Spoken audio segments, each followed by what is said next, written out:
রাধে রাধে।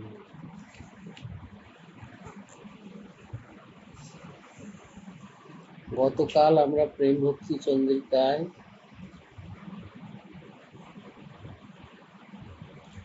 84তম শ্লোকে আমরা শুনেছিলাম যে অজ্ঞান বিমুগ্ধ যত নাহি লয় সৎমত, অহংকারে না জানে আপনা, অভিমানী ভক্তিহীন জগ মাঝে সেই হীন, বৃথা তার অশেষ ভাবনা। অর্থাৎ যেসব লোক অহংকার অভিমানে মত্ত হয়ে রয়েছে, যাদের মধ্যে ভক্তির কোনো প্রকাশ নেই, তাদের সঙ্গ ভক্তি মার্গের ভক্তজন কখনো করবে না, কারণ তাদের চিন্তা ভাবনা একেবারে অন্য ধারা এবং বৃথা। তাদের চিন্তার কোনো পরিণতি, শুভ পরিণতি নেই। তো সুতরাং তাদের সঙ্গ সর্বতভাবে পরিত্যাগ করে কেবলমাত্র ব্রজের ভক্ত সঙ্গ করলেই জীব এটা পঞ্চম পুরুষার্থ। কেননা আমাদের সনাতন ধর্মে সব শাস্ত্রেই বলা হয়েছে, বা যত মত আছে সব মতেই 4 রকম পুরুষার্থকে স্বীকার করা হয়। কি না? ধর্ম, অর্থ, কাম ও মোক্ষ, চতুর্বিধ পুরুষার্থ। যে জগতে জীবের এই 4টে হচ্ছে চরম লাভের জিনিস, এইটা তাকে লোভ দেখানো হয়।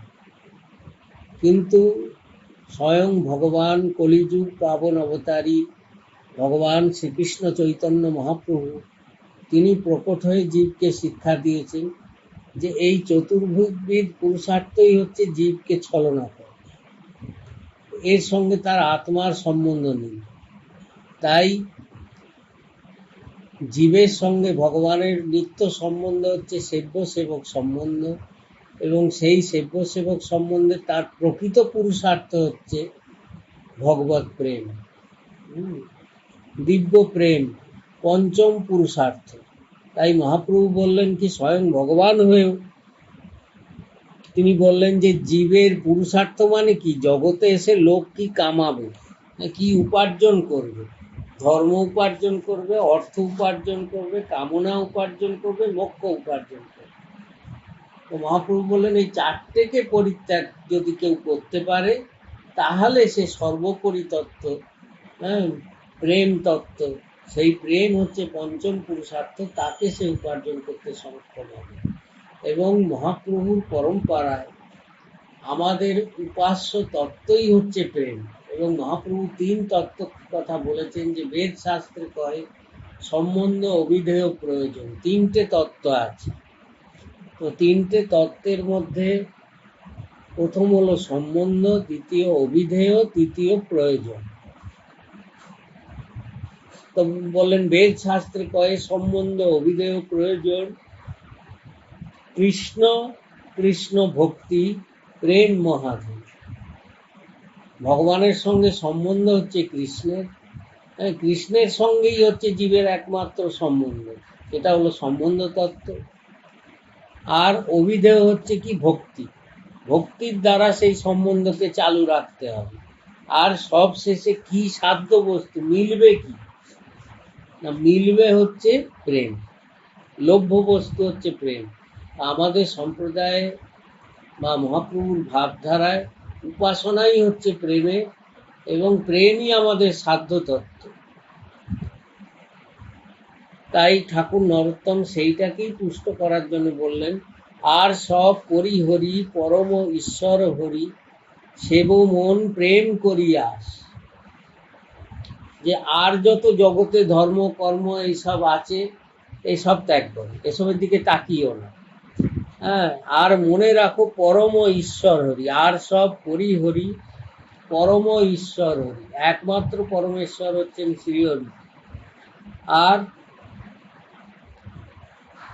প্রেম প্রাপ্তির উপায় কি না সেবা, লক্ষ্য আমাদের সেবা। যে সেই সেবা প্রেমের দ্বারা সেবা করতে হবে। তো সেব মন, হে মন তুমি সেবা করো, প্রেম করিয়াস। তোমার লক্ষ্য থাকবে যেন প্রেমের প্রতি, যে প্রেমই আমার লক্ষ্য। তো এখানেও কথা আছে যে বৈষ্ণব সম্প্রদায়, মহাপ্রভু সম্প্রদায় নিষ্কামা ভক্তির কথা বলা হয়েছে। আর যত সম্প্রদায় আছে সব সম্প্রদায় সকামা ভক্তি, অর্থাৎ ঠাকুরের সেবা করব কেন, ও দেবী দেবতার পুজো করব কেন, কিছু পাবো সেই আশা। অমুক ঠাকুরকে পুজো করলে অমুক হবে, তমুক ঠাকুরকে পুজো করলে এই হবে। যেমন এক দেবীকে পুজো করলে রোগ ভালো হবে, এক দেবীকে পুজো করলে সাপে কামড়াবে না, এক ঠাকুরকে পুজো করলে গ্রহদোষ কাটবে।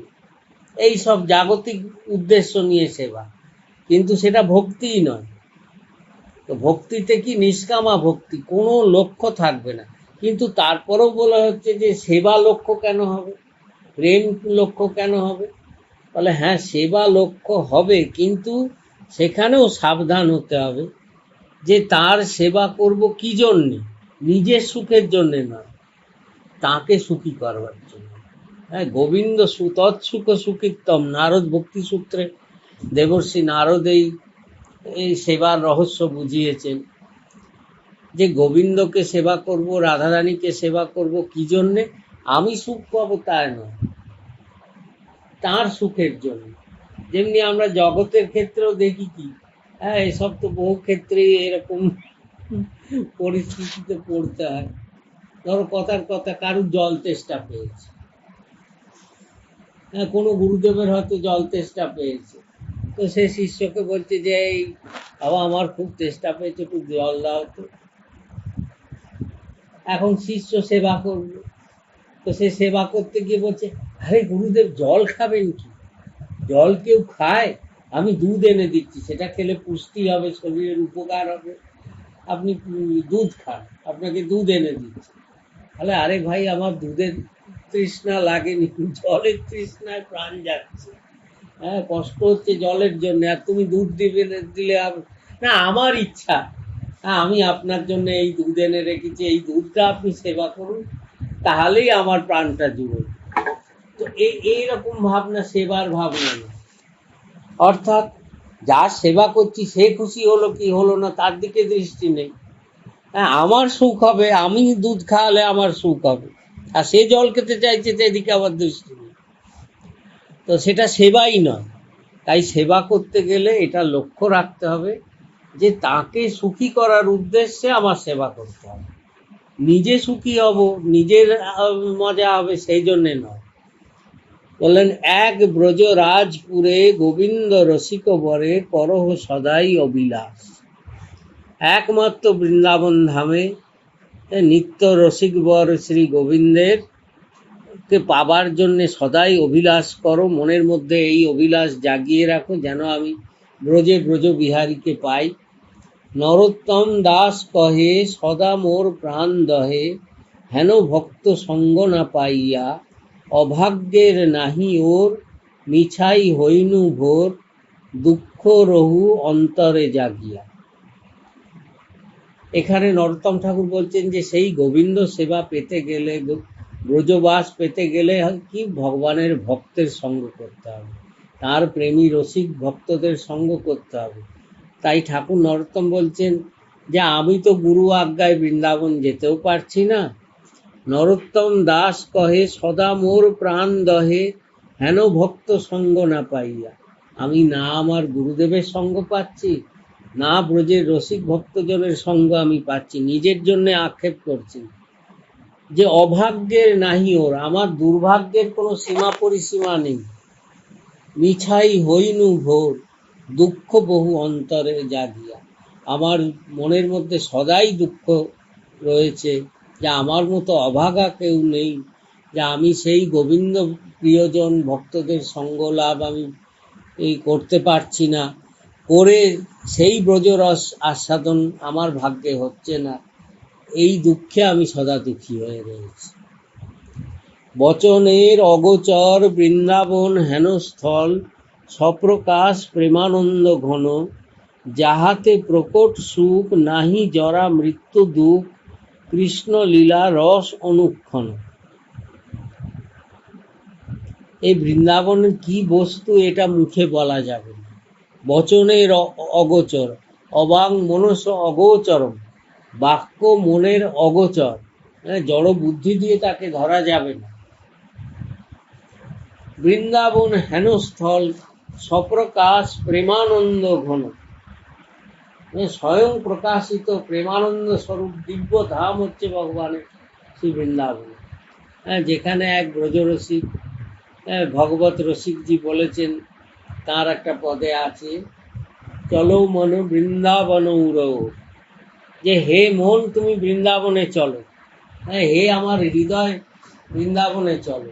সেটা কিরকম জায়গা না, মায়া কাল যাহা নাহি ব্যাপী,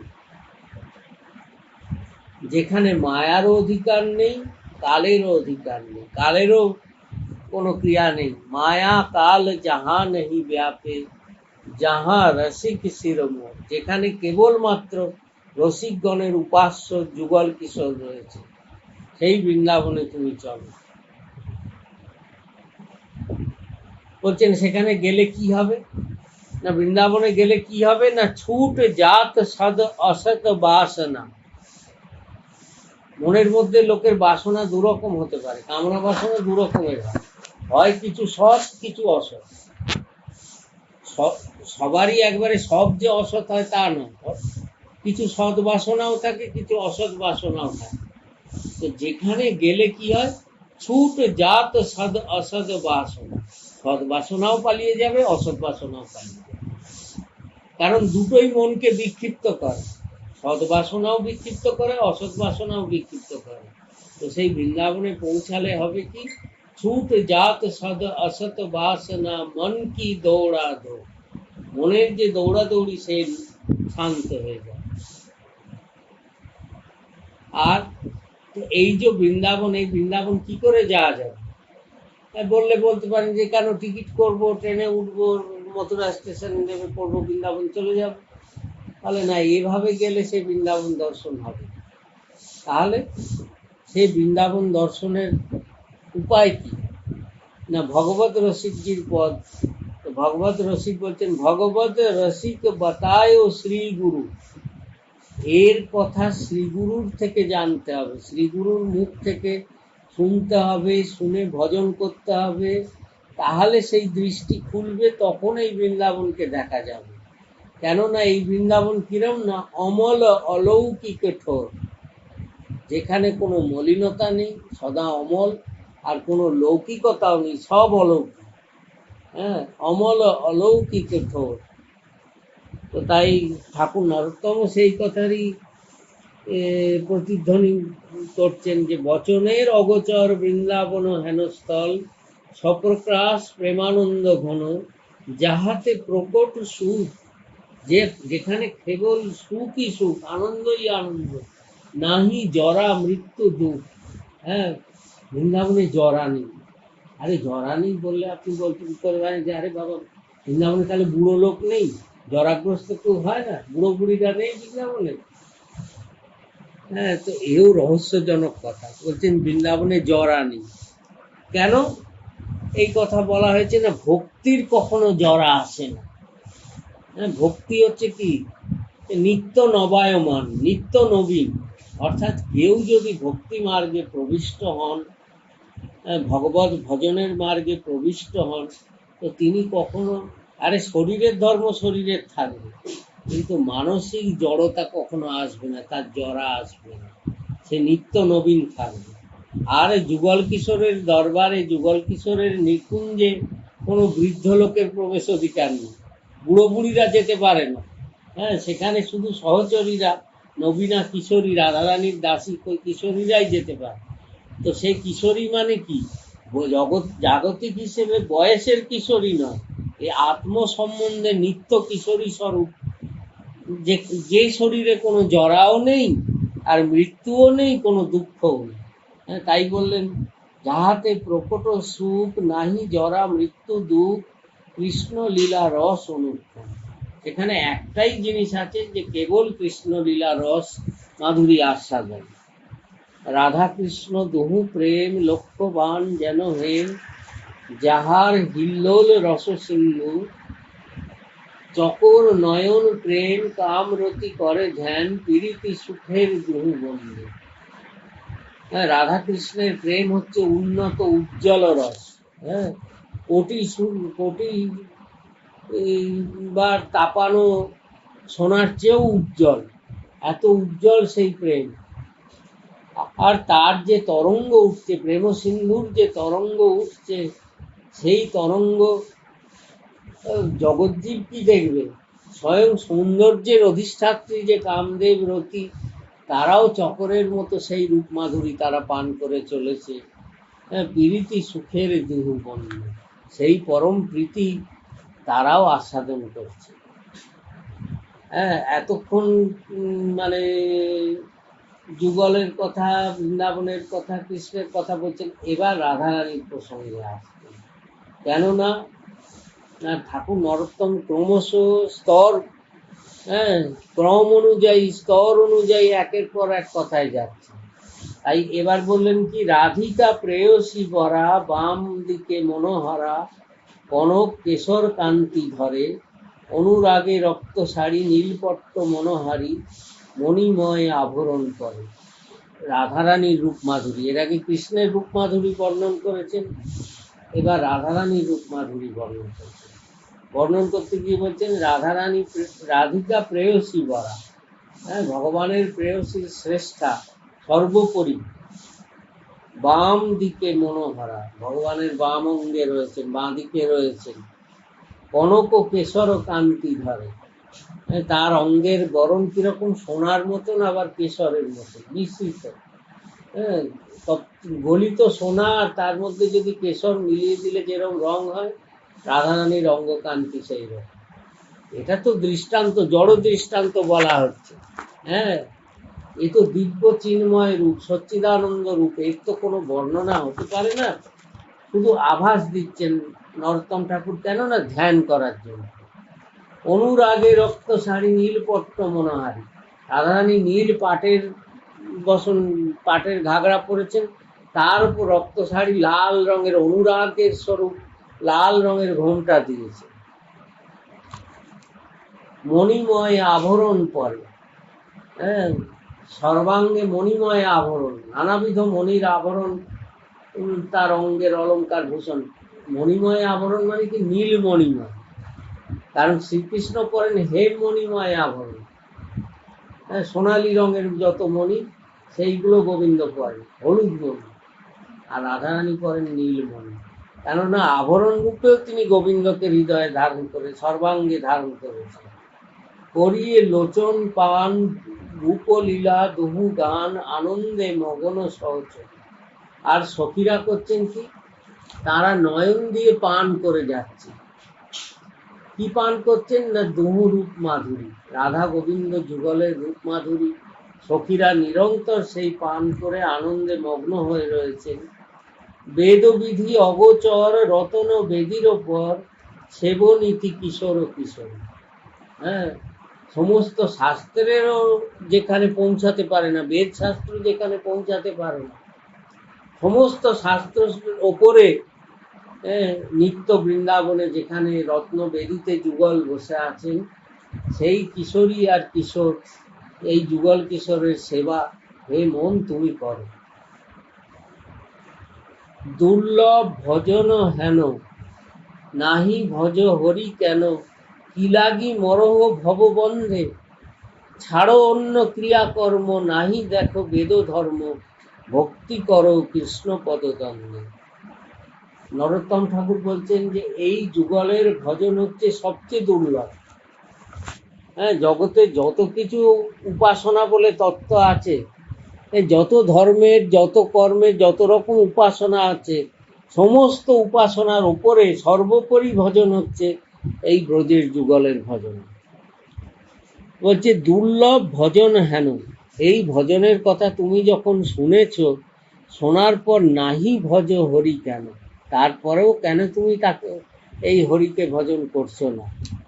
কি লাগি মরহ ভব বন্ধে, এই জগতের দিকে আকৃষ্ট হয়ে জগতের বন্ধনে কেন তুমি পড়ে মরছো, আরো অধোগতির পথে এগিয়ে যাচ্ছ।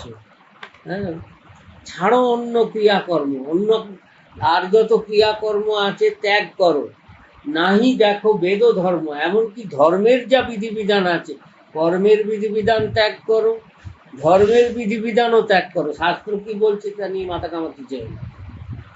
হ্যাঁ, নাহি দেখো বেদ ধর্ম, বেদ ধর্ম যা বলছে সেসবও ত্যাগ করো। ভক্তি করো কৃষ্ণ পদদ্বন্দ্বে। হ্যাঁ, কোনো দিকে না চেয়ে একমাত্র গোবিন্দের চরণের দিকে চেয়ে থাকে। রাধা গোবিন্দের চরণের তুমি ভজনা করো। বিষয় বিষম মতি, নাহি ভজ ব্রজপতি, কৃষ্ণচন্দ্র চরণ সুখ সার। স্বর্গ আর অপবর্গ, সংসার নরক ভোগ, সর্বনাশ জন্ম বিকার। বিষয় বিষম্মতি, এই যে সংসারের দিকে তোমার মতিটা রয়েছে, এই মতি কিন্তু সাংঘাতিক। এ তোমাকে ক্রমশ আরো অধঃপাতের দিকে নিয়ে যাচ্ছে, সাবধান হও। নাহি ভজ ব্রজপতি, এখনো তুমি ব্রজপতিকে ভজনা না করে এই সংসার ভজনা করছো। হ্যাঁ, কৃষ্ণচন্দ্র চরণ সুখ সার, তুমি সংসারে আশা করছো যে এখানে তুমি সুখ পাবে, কোনোদিন পাবে না। যেটা সুখের জায়গা, যে গোবিন্দ চরণ হচ্ছে আনন্দের একমাত্র উৎস, সেই দিকে তুমি তাকাও, সেইখানে তুমি সুখ খোঁজো। স্বর্গ আর অপবর্গ, সংসার নরক ভোগ। কি স্বর্গপ্রাপ্তি হোক, স্বর্গে গেলেও যা হবে আর মুক্তি পেলেও তাই হবে। স্বর্গ আর মুক্তি দুটোই নরক ভোগের মতন। স্বর্গ আর অপবর্গ, সংসার নরক ভোগ, সবই সংসারের মতন নরক যন্ত্রণা ভোগ করাবে। আর সর্বনাশ জনম বিকার, যদি তুমি এইতে মত্ত হও তাহলে হবে কি, এই যে ভগবান কৃপা করে তোমাকে মানুষের শরীরটা দিয়েছেন, এই শরীর আর পাবে না, আবার জন্মচক্রে ঘুরতে হবে, আবার পড়বে। হ্যাঁ, জন্ম বিকারে আবার সেই কখনো কুকুর হবে, কখনো বেড়াল হবে, গরু গাধা পিঁপড়ে মশা মাছি এইসব হতে হতে আবার কবে মানুষ হবে তার ঠিকানা নেই। যখন এইবার মনুষ্য জন্ম পেয়েছো, হ্যাঁ, রাধা গোবিন্দের চরণ আশ্রয় করো, করে সেই দিকে এগো। দেহে না করিহ আস্থা, মরিলে সে জম শাস্তা, দুঃখের সমুদ্র কর্মগতি। এই দেহের ওপর তুমি আস্থা রেখো না, যে হ্যাঁ এই শরীর আছে আবার কিসের চিন্তা, এই দেহ দিয়ে আমি সব কিছু করে নেব। হ্যাঁ, শরীর আছে, আমার বিদ্যা আছে, বুদ্ধি আছে, শক্তি আছে, খাটতে পারি, আবার কিসের চিন্তা, আমি আমার রাস্তা করে নেব। তাহলে দেহে না করিহ আস্থা, এই দেহ কখন যে বিগড়ে যাবে কোনো ঠিক নেই। আজকে যে সুস্থ, কালকেই তার দেহ বিগড়ে যেতে, মুহূর্তের মধ্যে বিগড়ে যেতে সময় লাগে। তাই বলছেন দেহে না করিহ আস্থা, দেহের ওপর অত ভরসা করো না। আর মরো যদি, মরিলে সে জম শাস্তি, মরলে তখন জম আছে তোমার পেছনে দাঁড়িয়ে, তোমার হিসাবের খাতা খুলবে আর এক একটা দণ্ড দেবে। দুঃখের সমুদ্র কর্মগতি, আর জগতে যে তো কর্ম করছো তুমি, তার পরিণতি হচ্ছে দুঃখের সমুদ্র। কর্মের পরিণতি হচ্ছে কর্মফল ভুগতে হবে, দুঃখ পেতে হবে। হ্যাঁ, কর্মের দুঃখের সমুদ্র কর্মগতি, কর্মের গতি হচ্ছে দুঃখের সমুদ্র। দেখিয়া শুনিয়া ভজ, এইসব দেখে শুনে চিন্তা করে তবে ভজন করো। সাধু শাস্ত্র মত যজ, সাধুরা শাস্ত্র যা বলছেন সেই কথা শোনো। যুগল চরণে করো রতি, হ্যাঁ, রাধা গোবিন্দের যুগল চরণে নিজের মনকে সমর্পণ করে দাও, নিজের মনকে তাঁদের চরণে ডুবিয়ে দাও। হ্যাঁ, এই দিকে, এই সংসারের এসব দিকে তাকিও না। জ্ঞান কাণ্ড কর্মকাণ্ড কেবলই বিষের ভাণ্ড, অমৃত বলিয়া যে বা খায়, নানা জনি সদা ফিরে কদর্য ভক্ষণ করে, তার জন্ম অধঃপাতে যায়। আর যারা মনে করবে যে জগতে এসে জ্ঞানী হবে, জ্ঞান কাণ্ড অবলম্বন করবে, জ্ঞান পথ নেবে, যারা কর্মকাণ্ড অবলম্বন করবে, কর্মপথ নেবে, এগুলো কি দেখলে মনে হয় খুব ভালো, ভালো ভালো জিনিস মনে হয়, কিন্তু পরিণতি স্বরূপ হচ্ছে বিষের ভাণ্ড, বিষে ভরা পাত্র। হ্যাঁ, তো জ্ঞান মার্গ কর্ম মার্গ সবই যদি যাও, পরিণতিতে খালি বিষই উঠবে, দুঃখই আসবে, আর কিছু হবে না। অমৃত বলিয়া যে বা খায়, এটাকে যদি অমৃত মনে করে খাও, তাহলে হবে কি, নানা জনি সদা ফিরে, বহু জন্ম জন্মান্তর ঘুরতে হবে। হ্যাঁ, কদর্য ভক্ষণ করে, হ্যাঁ, নানান জন্ম ভোগ করতে করতে, নানান জন্মে নানান রকমের, ওই একটু হয়তো কোথাও সুখ, একটু দুঃখ, এইসব কদর্য বস্তু ভোগ হবে। হ্যাঁ, সাংসারিক সুখ দুঃখ মানে সবই পরিণতি হচ্ছে দুঃখ। সংসারে যেটা লোকে সুখ বলে, সেটারও পরিণতি হচ্ছে দুঃখ। হ্যাঁ, যেমনি এই একটা জাগতিক দৃষ্টান্ত বলা যায়, এই সংসারে যদি তুমি কাউকে ভালোবাসো, কথার কথা, যে অমুকের সঙ্গে আমার একটু ভালোবাসা হয়েছে, তো যেদিন ভালোবাসা হয়েছে সেদিন তোমাকে এইটাও জেনে রাখতে হবে যে তার জন্য আজকে যেমনি সুখ পাচ্ছ, সবচেয়ে বেশি দুঃখ তার থেকে পেতে হবে। এ একবারে নিশ্চিত সংসার। তো সংসারে যদি সুখের আশা করো, তো সে সুখ পরিণতি স্বরূপ দুঃখই নিয়ে আসবে, তার পরিণতি দুঃখ ছাড়া আর কিছু মিলবে না। আর বলছেন তার জন্ম অধঃপাতে যায়। যারা এই প্রেম ভক্তিকে বাদ দিয়ে অন্য পথে, অন্যদিকে দৃষ্টি করবে, তাদের হবে কি, ক্রমশ জন্ম জন্মান্তর ধরে আরো অধঃপাত হতে থাকবে। এই মনুষ্য জন্ম তো আর পাবেই না, আর অন্যান্য নানান অধঃপতিত হয়ে পশু জন্ম, পশু পাখি, স্থাবর জন্ম হলে তো আরো বিপদ। হ্যাঁ, মানে পশু পাখি হলে তো তবু তার মৃত্যু হবে একদিন তাড়াতাড়ি, আর স্থাবর জন্ম যদি হয়, গাছপালা হয়ে যায়, ঘাস তো মরেও না সহজ। হ্যাঁ, কতকাল ধরে ভুগতে হবে, কষ্ট পেতে হবে, রোদ ঝড় জল বৃষ্টি শরীরের উপর দিয়ে যাবে। গাছেরও তো প্রাণ আছে, আর তার ভেতরেও আত্মা আছে। হ্যাঁ, সে কষ্ট পেতেই হবে। তো এই যে বলছেন যে অন্য পথে গেলে ক্রমশ দুঃখ ভোগ করতে হয়, সেই কথা চিন্তা করে তুমি সাবধান হও, রাধা কৃষ্ণের নিজে চরণে নিজেকে সমর্পণ কর। রাধা কৃষ্ণে নাহি রতি, অন্য দেবে বলে পতি, প্রেম ভক্তি রীতি নাহি জানে। যার রাধা কৃষ্ণের চরণে মন নেই, অন্য দেবদেবীকে বলে এই আমার উপাস্য। হাজারো দেবদেবী আছে, হ্যাঁ, তাদের যারা উপাসনা করছে, তামসিক ভাবে উপাসনা করছে। হ্যাঁ, কেউ সাত্বিক উপাসনা তো কম, রাজসিক তামসিক, ঢাক ঢোল পিটিয়ে, হ্যাঁ, দেব দেবীর কাছে যত তামস বস্তু নিবেদন করছে ভোগে, হ্যাঁ, যেগুলো অভক্ষ বলা হয়েছে, তামসিক বস্তু ভগবানের কাছে সেই রকম, মানে তারা দেব দেবীদের কাছে সেই সব নিবেদন করছে, রক্তপাত করছে, মদিরা দিচ্ছে। হ্যাঁ, প্রেম ভক্তি রীতি নাহি জানে। যারা প্রেম ভক্তির কোনো আস্বাদন পায়ওনি, তাদের প্রেম ভক্তি সম্বন্ধে যাদের কোনো ধারণাই নেই, নাহি ভক্তির সন্ধান ভরমে করয়ে ধ্যান। যাদের মধ্যে ভক্তির কোনো লবলেশও নেই, আমরা তো সংসারে বলে দিচ্ছি, বাহ কি ভক্ত, অমুক ঠাকুরের ভক্ত, তমুক ঠাকুরের ভক্ত। আদপে তারা ভক্তির ভও জানে না, কোনো ভক্তই নয়। হ্যাঁ, মিথ্যা ভক্ত, হ্যাঁ, অধঃপতিত জীব। অথচ আমরা সংসারে তাদেরকে সম্মান দিচ্ছি ভক্ত বলে, আর তারাও সেই অহংকারে আরো ডুবে মরছে। হ্যাঁ, তো নাহি ভক্তির সন্ধান ভরমে করয়ে ধ্যান, বৃথা তার এছাড় জীবন। যে ভক্তিপথের সন্ধানই জানে না, সে আবার ধ্যান করছে। হ্যাঁ, তারাও ধ্যান করে তাদের দেবদেবী। হ্যাঁ, তো তাদের এই জন্মই বৃথা, বৃথা তার এছাড় জীবন। জ্ঞান কর্ম করে লোক, নাহি জানে ভক্তি যোগ, নানা মতে হইয়া অজ্ঞান। যারা এই জ্ঞান মার্গে কর্মমার্গে যাচ্ছে, তারা ভক্তির প্রসঙ্গ জানেই না, তারা নিজেরা অজ্ঞান হয়ে আছে, কিন্তু অভিমান আছে। হ্যাঁ, নিজেরা জানে না কিছুই, কিন্তু অভিমান নিয়ে বসে আছে। হ্যাঁ, এক পুরোপুরি অজ্ঞান হওয়া ভালো, আর যে জ্ঞানী হবে সে তো জানবে ভক্তির কথা, আর যে অজ্ঞানী সে জানে না, সেও কোনো মহাপুরুষের কৃপায় ভক্তি মার্গ পেতে পারে। কিন্তু যে অজ্ঞান অথচ অভিমান রয়েছে যে আমি সব জানি সব বুঝি, তার কোনোদিনই কিছু আশা নেই।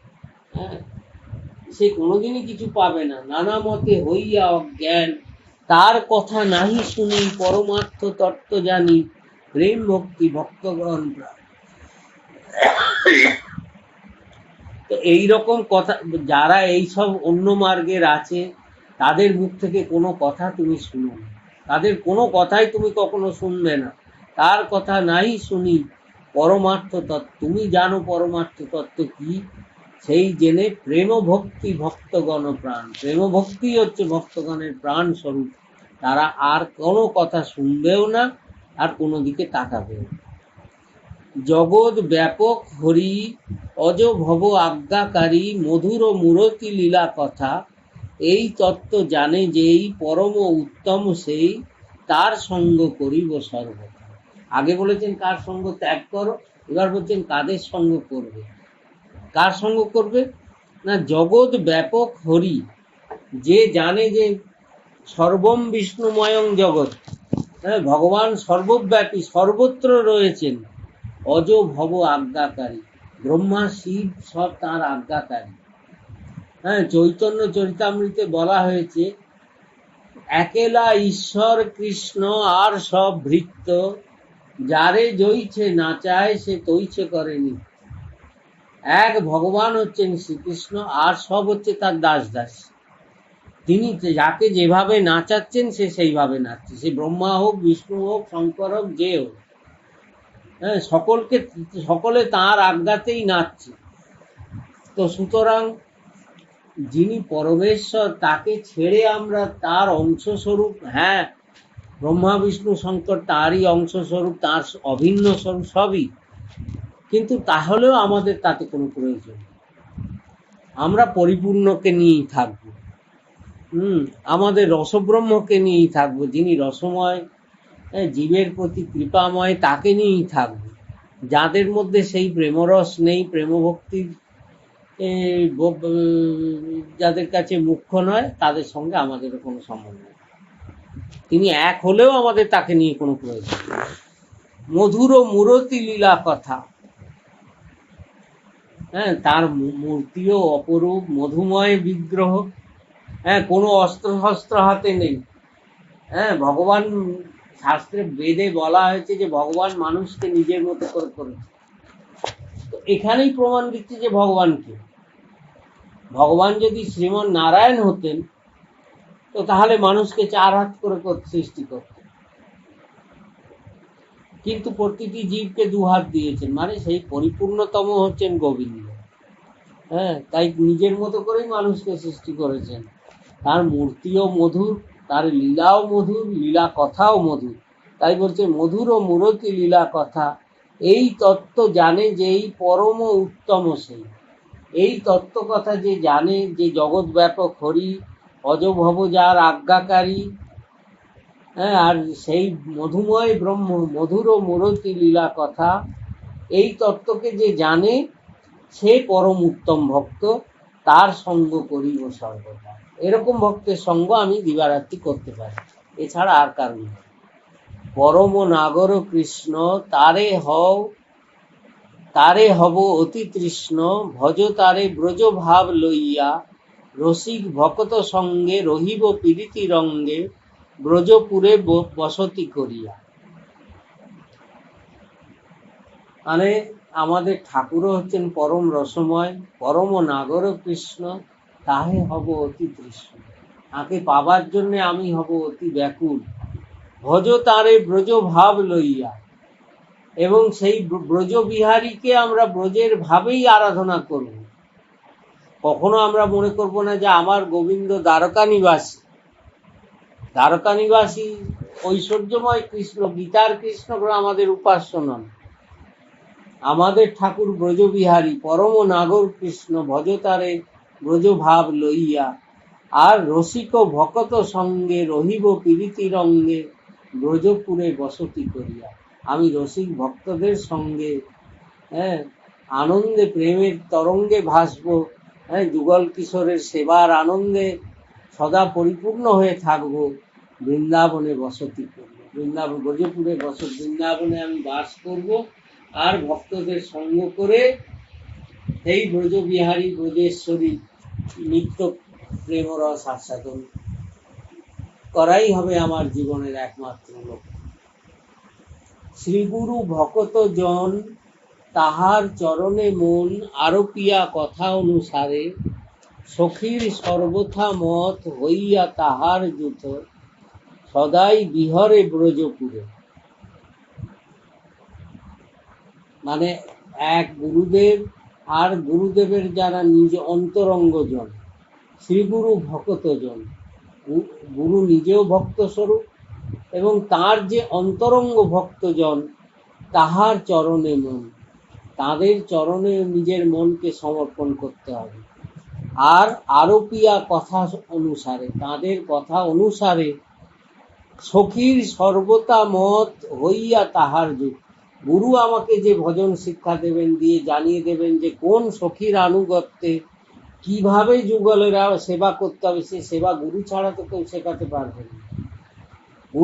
গুরুরূপা সখী যখন জানিয়ে দেবেন যে কোন সখীর আনুগত্যে আমার সেবা হবে, তখন আমি তার যুথেশ্বরীর যুথে অন্তর্ভুক্ত হয়ে সদাই বিহরে ব্রজপুরে, আমি সদাই বৃন্দাবনে থাকব। শরীর যেখানে থাকে থাক না কেন, সর্বদাই যুগলের সেবাতে আমি নিযুক্ত থাকব।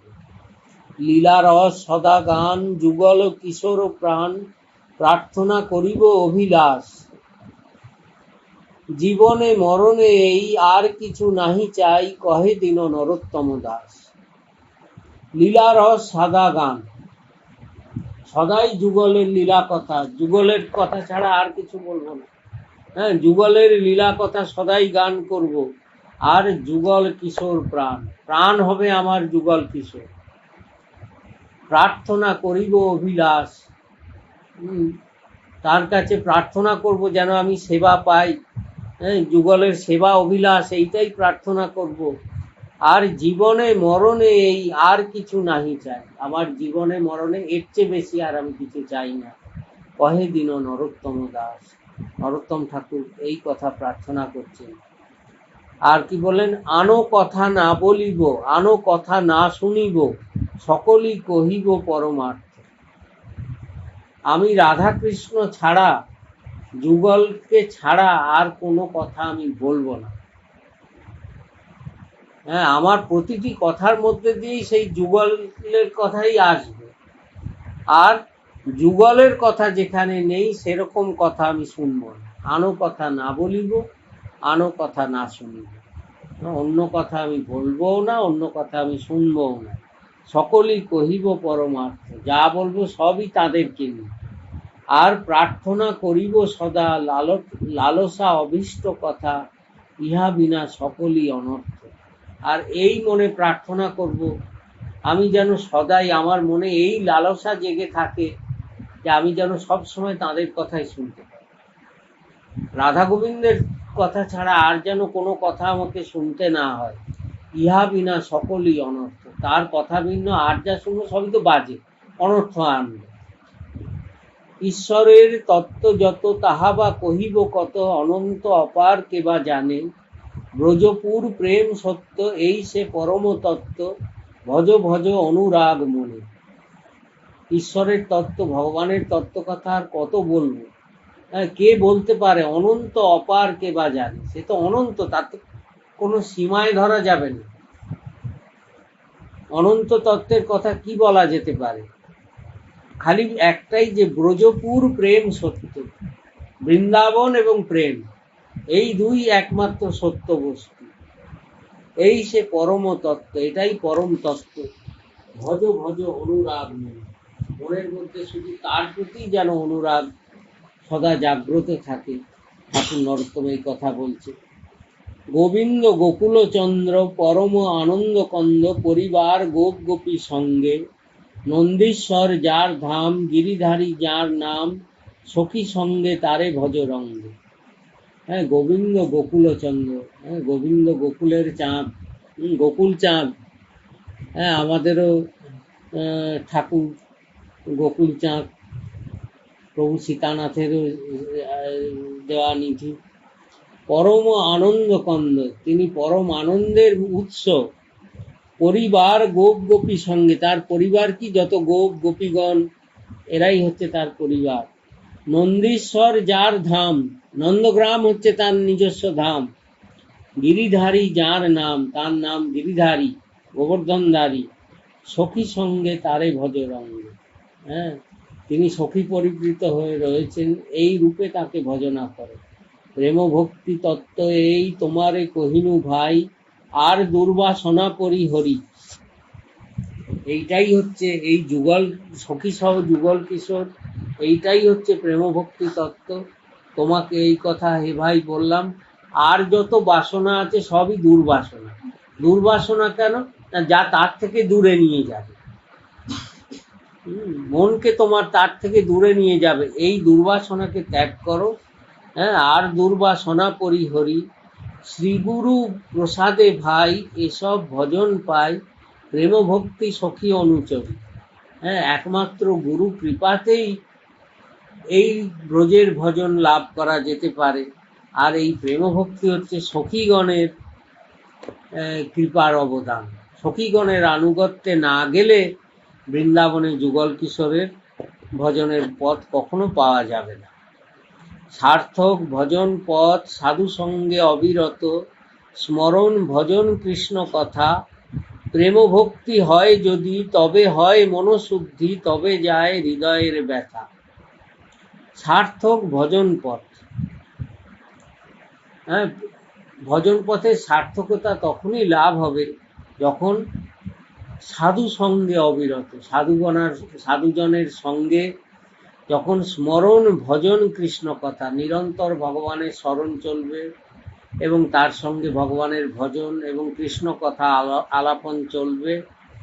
প্রেম ভক্তি হয় যদি, এইভাবে যদি প্রেম ভক্তি লাভ হয়, তবে হয় মনোশুদ্ধি, তখন মন পরিপূর্ণভাবে বিশুদ্ধ হয়ে যাবে, তবে যায় হৃদয়ের ব্যথা, তখন মনের যত ব্যথা যন্ত্রণা আছে সব পালিয়ে যায়। বিষয় বিপত্তি জানো, সংসার স্বপ্ন মানো, নরতনু ভজনের মূল।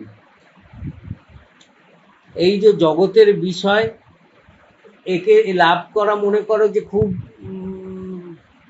ভালো জিনিস। বলছেন ঠাকুর নরোত্তম বলছেন কি, বিষয় বিপত্তি জানো। আরে আমরা জগতের দৃষ্টান্ত দেখলেও তো দেখতে পাই, আমরা বড় বড় রাজা মহারাজা বা বড় বড় ধনী লোকদের দেখে বলি আহা, এদের জীবন সার্থক। সাধারণ লোকেরা আমাদের এই ধারণা যে এদের জীবন সার্থক।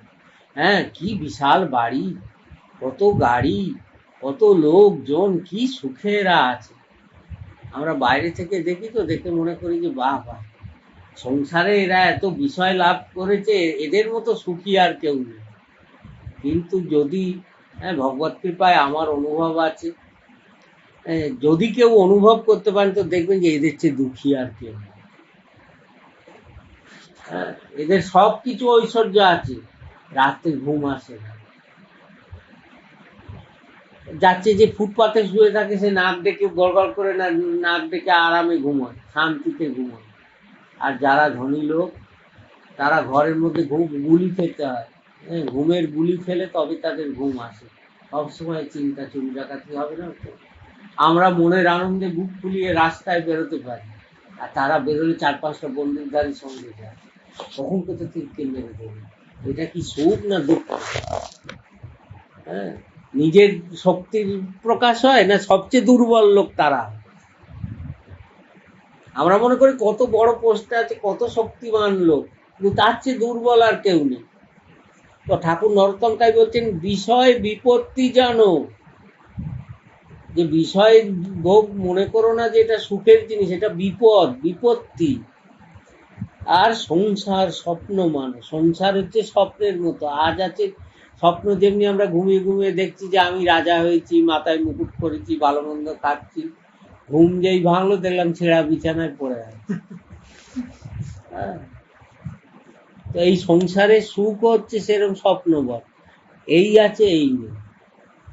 যখনই চোখ খুলবে, দৃষ্টি খুলবে, দেখবে কিচ্ছু নেই, সব ভোঁবা। যাদেরকে আপন মনে করছো কেউ তোমার সঙ্গে নেই, সব তোমায় কাঁচা কলা দেখা। হ্যাঁ, তো তাই ঠাকুর বলছেন কি ঠাকুর মশাই, যে বিষয় বিপত্তি জানো, সংসার স্বপ্ন মানো। এই সংসার স্বপ্নের মতন। হ্যাঁ, কিন্তু তার মধ্যে একটা মহা দামি জিনিস তোমার কাছে আছে, কি? নরতনু ভজনের মূল।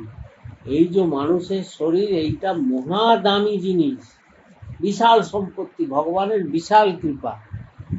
হ্যাঁ, দেবতারা, অসুররা আর কোনো জনিতে, আর কোনো জন্মে, আর কোনো শরীরের দ্বারা ভগবানের ভজন হয় না, একমাত্র মনুষ্য শরীর দ্বারাই।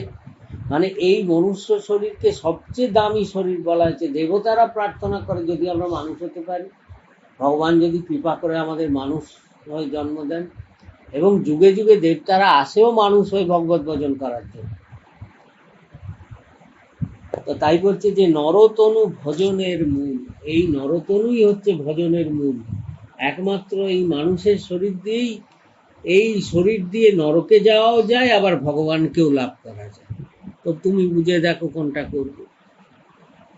অনুরাগে ভজ সদা, প্রেম ভাবে লীলা কথা, আর যত হৃদয়ের সুর। হ্যাঁ, তো পরম অনুরাগে ব্রজেশ্বরী ব্রজবিহারী যুগলকে ভজন করো, আর প্রেমভাবে তাদের লীলা কথা শোনো। এছাড়া জগতের আর যেদিকেই তাকাও না কেন, সব হচ্ছে হৃদয়ের সুল। তোমার ভেতরে সুলের মতো সব পরিণতিতে। ভেতরে যদি কেউ ত্রিশূল দিয়ে মারে তো কি হবে? ক্ষত হয়ে যাবে। তো এই সংসারে আর যা কিছু আছে সব তোমার ভেতরকে ক্ষত বিক্ষত করবার জন্যই আছে। এটা জেনে রেখে যেটা আনন্দ পাবে, যেটা প্রকৃত জীবনে শান্তি লাভ করবে, সেই পথে চলার চেষ্টা করো। হ্যাঁ, আর এইটা আমরা বারবার আস্বাদন করি যে রাধারানীর ভজন যে সর্বোপরি, এইটা ঠাকুর নরোত্তম তিনিও প্রকাশ করেছেন। এবং মহাপ্রভুরও দেখুন কৃষ্ণ ভক্তি যুগে যুগে ছিল না যে তা নয়। গীতাতেও ভগবান বলেছেন, বহু নাম জন্ম নামন্তে জ্ঞানবান মাম প্রপদ্যতে, বাসুদেব সর্বমিতি স মহাত্মা সুদুর্লভ। যদিও সুদুর্লভ, কিন্তু জ্ঞানীরাও বহু জন্ম পরে তাদের কৃষ্ণ ভক্তি লাভ হয়, তারা সর্বভূতে গোবিন্দকে অনুভব করেন। তবে এরকম মহাত্মা সুদুর্লভ হলেও জীব লাভ করতে পারে, কৃষ্ণ ভক্তি জীবে তবু লাভ করতে পারে। কিন্তু রাধারানীর ভক্তি, রাধারানীর চরণে ভক্তি, এ আরো সুদুর্লভেরও সুদুর্লভ। হ্যাঁ, এর প্রমাণে আমরা দেখতে পাই ব্রজে শ্রীমদ্ ভাগবতে রাসলীলাতে যখন ব্রজগোপীরা কৃষ্ণ অন্বেষণে বেরিয়েছেন, কৃষ্ণ যখন রাস মণ্ডল থেকে রাধারানীকে নিয়ে চলে গেছেন, তো ব্রজ গোপীজন কৃষ্ণকে খোঁজ করতে গিয়ে চরণ চিহ্ন দর্শন করলেন। তো প্রথম চরণ চিহ্ন দর্শন করলেন গোবিন্দের চরণ চিহ্ন প্রথমে দর্শন করলেন, করে সেই চরণ চিহ্নে তারা লুটিয়ে পড়লেন। হ্যাঁ, তো গোবিন্দের কাছে যখন শরণাগত হলেন ব্রজগোপীজন, গোবিন্দ তখন দেখালেন রাধারানীর চরণ চিহ্ন, তার পাশে রাধারানীর চরণ চিহ্ন। অর্থাৎ গোবিন্দ যদি কাউকে কৃপা করেন, হ্যাঁ, গোবিন্দের হৃদয়ের ধন, তো গোবিন্দ যদি কাউকে কৃপা করেন তখন জীব রাধারানীর ভক্তি লাভ করতে পারে। এবং এইটারই রহস্য, যদিও এর রহস্য আজও রহস্যের মধ্যেই আছে, লোকের মধ্যে ততটা ব্যক্ত নয়, যে এই জগৎজীবকে এই রাধা ভক্তি প্রদানের জন্যই মহাপ্রভুর অবতার। মহাপ্রভু জগতে এসছেন কেন? সেই প্রসঙ্গে তাঁরই নিজজন বাসু ঘোষ বলেছেন, যদি গৌরাঙ্গ না হইত কেমন হইত, কেমনে ধরিতাম দে, শ্রী রাধারও মহিমা প্রেম রস সীমা জগতে জানা তোকে। রাধারানীর মাধুরী গৌর ছাড়া কে জানাত? যদি গোবিন্দ রাধারানী দুই একীভূত হয়ে গৌর হয়ে না আসতেন, জগতের জীব রাধারানীর মহিমার কথা জানতে পারত। হ্যাঁ, মধুর বৃন্দা বিপিন মাধুরী প্রবেশ চাতুরী সার, বরজ যুবতী ভাবেরও আরতি শকতি হইত কার। কার শক্তি হতো সেই ব্রজ মাধুরীর কথা জানাতে, রাধারানীর মহিমার কথা, রাধারানীর মাধুরীর কথা। তো মহাপ্রভু এসছেন জীবকে, আমরা বাইরে দেখি হা কৃষ্ণ বলে দুনয়নে ধারা, মহাপ্রভু হা কৃষ্ণ বলে কেঁদে অস্থির হচ্ছে, হ্যাঁ, তার দুনয়ন দিয়ে ধারা বইছে, কিন্তু এটা বাহ্যিক স্বরূপ। জীবকে দেখিয়ে দিচ্ছেন যে রাধারানীর জন্যও, হ্যাঁ, প্রভু জগৎবন্ধু সুন্দর তার একটা পদে বলেছেন, আমাদের প্রাণ গোড়ারা ভাই নিতাই সনে কীর্তনে কৃষ্ণ গুণ গায়। গাইছেন কৃষ্ণ গুণ, গাইছেন কিভাবে না মুখে রা রা রা রা বলে। মহাপ্রভু মুখে শুধু রা রা রা রা এই শব্দ বলছেন, বলতে পারছেন না নামটা পুরো, হ্যাঁ, মুখে রা রা রা রা বলে, রা রা রা রা বলছেন। আর বলতে বলতে অনেক চেষ্টা করে শুধু কেঁদেই যাচ্ছেন। তারপর যখন একটু প্রকৃতিস্থ হয়েছেন, ধা বলেছেন, মুখে রা রা রা রা বলে, ধা বলিতে পড়ে ঢোলে না, পূর্ণিমার চন্দ্র যেন ভূমিতে লুটায় না। হ্যাঁ, রাধা যেই বলেছেন, প্রভু আমার মাটিতে পড়ে গড়াগড়ি দিচ্ছেন, মনে হচ্ছে যেন আকাশের পূর্ণিমার পূর্ণচন্দ্র মাটিতে পড়ে গেছে। তো এই যে রাধারানীর চরণাশ্রয়, কৃষ্ণ ভক্তি যুগে যুগে সাধকরা করেছেন, সিদ্ধ পুরুষরা করেছেন, মহাপুরুষরা করেছেন, কিন্তু ব্রজের অন্তরঙ্গ বিষয়, যেটা ভগবানের অন্দরমহলের বিষয়, যে রাধারানীর চরণে ভক্তি, হ্যাঁ, রাধারানীর চরণ যে গোবিন্দেরও আরাধ্য তত্ত্ব। গোবিন্দ কার আরাধনা করেন? গোবিন্দম রাধ্যতে ইতি রাধা, গোবিন্দ নিজে যার আরাধনা করেন তিনি হচ্ছেন রাধা। স্বয়ং পরমেশ্বর ভগবান যার আরাধনা করেন তিনি হচ্ছেন রাধা। তো এই রাধা তত্ত্বের কথা মহাপ্রভু না হলে জগতের জীব কখনো জানতে পারত না। তো ঠাকুর নরোত্তম সেই কথাতে এলেন অনেক পরে, আস্তে আস্তে কৃষ্ণ ভক্তির কথা শোনাতে শোনাতে সব শেষে এলেন, একেবারে শেষ দিকে বললেন কি না, রাধিকা চরণ রেণু ভূষণ করিয়া তনু অনায়াসে পাবগিরিধারী, রাধিকা চরণাশ্রয় যে করে সে মহাশয়, তারে মই যাই বলিয়া। বললেন দেখো, কৃষ্ণের কথা আমি অনেক বলেছি, কিন্তু কৃষ্ণকে পাওয়ার জন্য তোমার কোনো ভজন করার লাগবে না। একটা কাজ করতে পারবে কি না, রাধিকা চরণ রেণু ভূষণ করিয়া তনু, রাধারানীর চরণ ধুলি যদি অঙ্গে ভূষণ করতে পারো, অনায়াসে পাবে গিরিধার।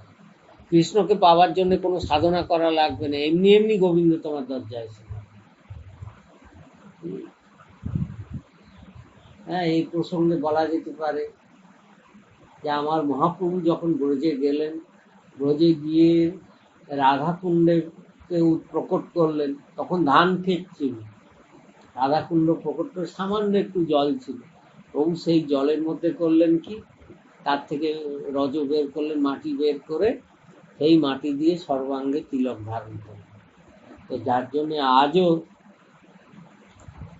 যারা সমস্ত সম্প্রদায় বৈষ্ণবগণ তারা গোপীচন্দনের তিলক ধারণ করে, কিন্তু যারা রাধারানীর একান্ত জন তারা তিলক ধারণ করেন রাধাকুণ্ড রজ। কেননা রাধিকা চরণ রেণু, ঠাকুর নরোত্তম মহাপ্রভু নিজে তিলক করে শিক্ষা দিয়েছেন, আর মহাপুরুষগণ মহাজনগণ তারা দেখিয়েছেন যে রাধিকা চরণ রেণু, রাধাকুণ্ড রজ হচ্ছে কি রাধারানী সাক্ষাৎ চরণ ধুলি। তো রাধিকা চরণ রেণু ভূষণ করিয়া তনু অনায়াসে পাবো গিরিধারী। যদি শরীরে রাধারানীর চরণ ধুলির চিহ্ন থাকে, তো গোবিন্দ এমনি তার দিকে তাকাবেন যে দেখি আমার রাধারানীর চরণ ধুলি এর গায়ে মাখা রয়েছে, আর কি, এই আমার নিজের লোক। রাধিকা চরণাশ্রয় যে করে সে মহাশয়, তারে মুই যাই বলি ভাই। ঠাকুর নরোত্তম বলছেন যে যে শুধুমাত্র রাধারানীর চরণাশ্রয় করে থাকে, তার চেয়ে বড় ভজনানন্দী আর কেউ হতে পারে না। হ্যাঁ, যে করে সে মহাশয়, তারে মুই যাই বলিহারি। বলছেন জয় জয় রাধা নাম, বৃন্দাবন যার ধাম, কৃষ্ণ সুখ বিলাসের নিধি। বলছেন এই যে বৃন্দাবন, বৃন্দাবন কি?